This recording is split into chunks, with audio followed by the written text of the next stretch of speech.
Buenos televidentes, nuevamente en Contrapeso, hoy conversaremos con el dirigente sindical petrolero Iván Freite. Como de costumbre vamos a presentar nuestro editorial reforzando, apoyando la democracia como el sistema que permite la justicia, la aplicación de la justicia y como ende pues la aplicación del Estado de Derecho, que es lo que garantiza la justicia para todos. Además de los principios que prevé la Constitución y las leyes del país. Esta democracia que se consolidó a partir de 1959 permitió consolidar y desarrollar un movimiento sindical no intervenido, que no estaba interferido por la voluntad ideológica o partidista de los partidos que hacían vida en la democracia, como era el caso del Partido Acción Democrática, el COPEI y el Partido RD. Estos partidos le dieron plena autonomía a su movimiento sindical para consolidar pues un movimiento sindical que de hecho tuvo logros bien importantes. Por ejemplo, lo que logró Villalba con la creación del Banco de los Trabajadores, con Coracrevi, para tener instituciones financieras que en cierto modo respaldasen la actividad de la CTV en este caso, fue algo muy novedoso, muy revolucionario y muy particular. Sin embargo, no valoramos esto, no llegamos a valorar esto. Estas instituciones, además de convertirse en una entidad financiera, como fue el Banco de los Trabajadores, construyó un conjunto de viviendas para la clase trabajadora y la clase media profesional. Igualmente lo hizo Coracrevi. Asimismo, estuvo personas como Eleazar Pinto, que fue un tremendo ideólogo del movimiento sindical.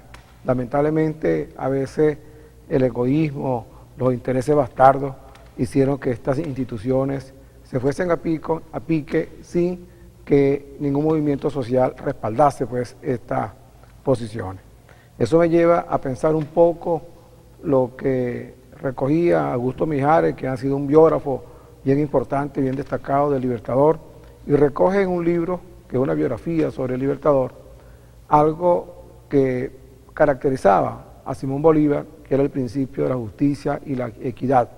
Y era de las personas que creía que el político debía estar sometido a lo que tiene que ver con la transparencia pública y privada en el ejercicio de las funciones de la política. Esto hacía, según el Libertador, que la justicia fuese justa, como debe pregonarse y se pregonó en los estados más desarrollados. Bueno, son lecturas que debemos aprender. Me toca con esta reflexión preguntarle a nuestro invitado de hoy, Iván Freite, dirigente sindical, ¿qué ha pasado con el movimiento sindical venezolano? Bien, Iván, ¿cómo estás? Buenos días, Antonio. ¿Todo bien? Buena reflexión la que has hecho allí y lo que es la historia del movimiento sindical venezolano, en momentos en los cuales el país está en una etapa muy crítica en cuanto a principios, valores, compromisos, ética.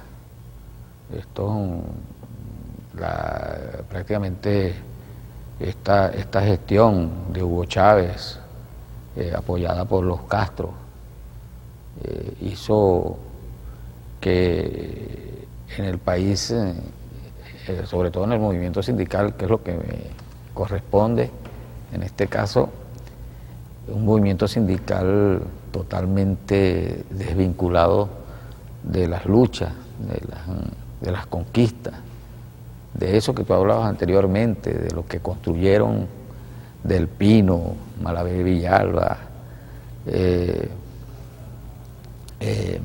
Jesús Farías, tantos venezolanos valiosos, Raúl Enrique Estrella, Carlos Ortega. Aquí no tenemos que tener mezquindades, al César lo que es del César. Nosotros creemos que cuando hubo el cambio de gobierno de la etapa democrática hacia la etapa chavista, el régimen cubano vio una oportunidad como nunca antes la había tenido. ¿Y qué pasó allí? Chávez sabía que en el movimiento sindical había una persona, un liderazgo, y había una persona que tenía un liderazgo bastante acentuado sobre los trabajadores. Hizo unas elecciones sindicales que las llamó el mismo gobierno, hizo un referéndum, que si se podían hacer unas elecciones donde votaran todo el mundo. Y bueno, se dieron las elecciones y Chávez apoyó a Aristóbulo Isturi. Ahí hubo la separación de Pablo Medina con Chávez, porque Pablo Medina pensaba que Chávez lo iba a apoyar. Entonces, bueno, Chávez resultó apoyando a Aristóbulo Isturi, y bueno, y fuimos a unas elecciones y resultó derrotado Hugo Chávez. Esa fue la gran derrota que sufrió Hugo Chávez en pleno apogeo de popularidad. Entonces él sabía que no tenía ascendencia sobre los trabajadores, los trabajadores podían tener su posición política que lo apoyaban en su posición política como gobernante, como candidato a la presidencia, pero los trabajadores no querían perder su compromiso con ellos mismos y sus derechos laborales, y de allí la derrota que le imprimió Carlos Ortega al gobierno de Hugo Chávez y a Hugo Chávez. Esto trajo consigo de que en ese momento la inteligencia cubana buscara dentro del movimiento sindical venezolano personajes que pudieran avalar su plan. De allí surge Will Rangel.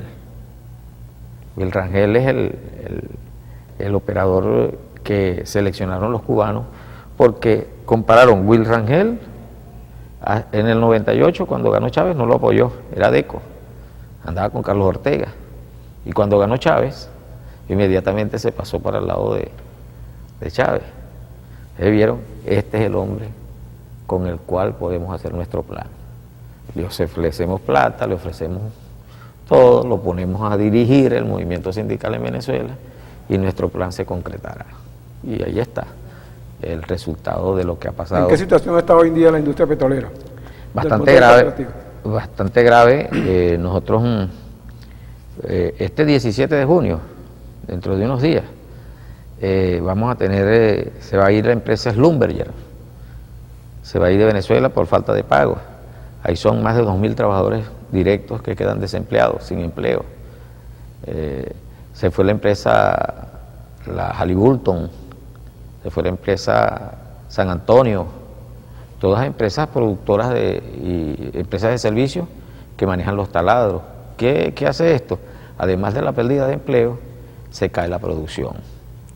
Entonces tenemos una situación también lamentable, porque en la refinería, además de que se ha caído la producción, que en el 2003, en el 2002, específicamente antes del paro, estábamos produciendo aproximadamente 3.500.000 barriles.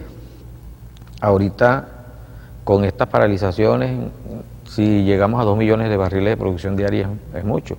Y esto ha afectado también en las refinerías, en la parte de que las refinerías prácticamente, aquí hablando del Centro Refinador Paraguaná, son unas refinerías que lo que están es mezclando combustible importado que traemos de Estados Unidos, de España, de Brasil, de Europa, de Argelia, de diferentes países. Traemos ese combustible importado y aquí lo que hacemos es mezclarlo aquí en la refinería Cardón y Amuay. También estamos importando aceite lubricante.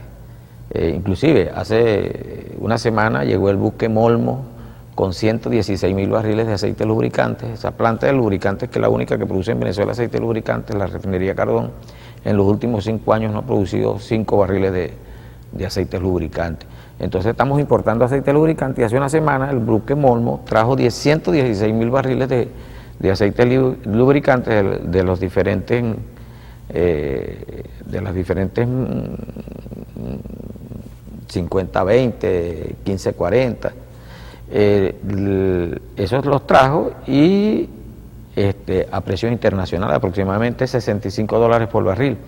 Bueno, pero ahora hay una costumbre de que cada vez que llega un buque con productos importados, que lo pagamos los venezolanos, inmediatamente llega un buque que se llama el Carlota C, es de bandera cubana, es de la CUPET, cubana del petróleo. Bueno, ese buque actualmente, hoy es 9, ese buque llegó el 7 en la noche, el Carlota C, y está cargando 40.000 barriles para llevárselo para Cuba de aceite lubricante. ¿Y esa aceite tiene esa demanda en Cuba? Aquí hablamos de saqueo y de porcentajes de saqueo, de que los venezolanos estamos saqueando todos los días alimentos y tal. El principal saqueo que hay, ahí la gente está saqueando es porque tiene hambre. El principal saqueo que lo han hecho desde el año 2003 y que los continúan haciendo, este caso que lo está pasando hoy, es el de nuestros recursos naturales.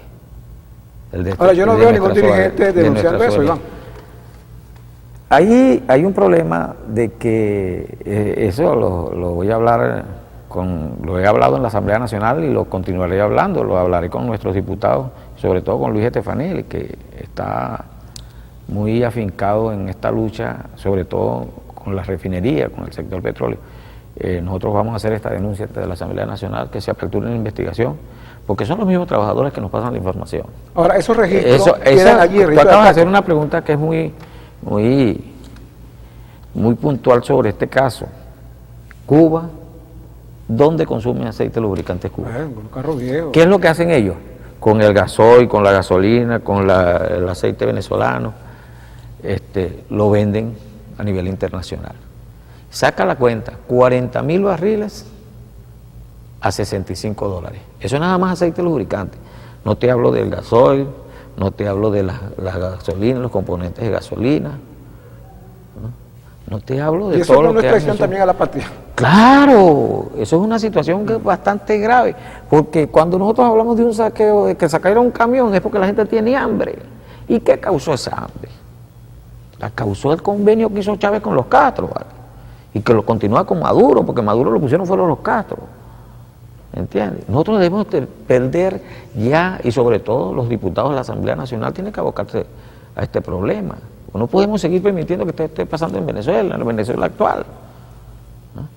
Yo te aseguro, Antonio, te aseguro, inmediatamente que esto está por pasar, que cambie la situación política del país, que salga el gobierno de Nicolás Maduro, inmediatamente, no solo van a volver el Slumber y la San Antonio, no solo van a volver todas esas empresas, porque volverá a rescatar su seriedad Petróleos de Venezuela. No solo eso, sino que la crisis la superaremos en poco tiempo. ¿Por qué? Porque tenemos que montar un gobierno serio, unas instituciones serias, unas instituciones donde en verdad prevalezca la ética, donde prevalezcan manejos claros de cómo se maneja una empresa, de cómo se maneja un país, sí.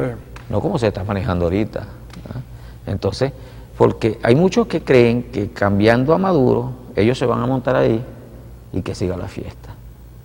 No, mira, estamos viviendo la peor crisis. Yo leí ayer un artículo por allí, alguien escribió, no recuerdo el nombre ahorita, que esta crisis es peor que la que se vivió en la guerra de independencia y en la guerra federal.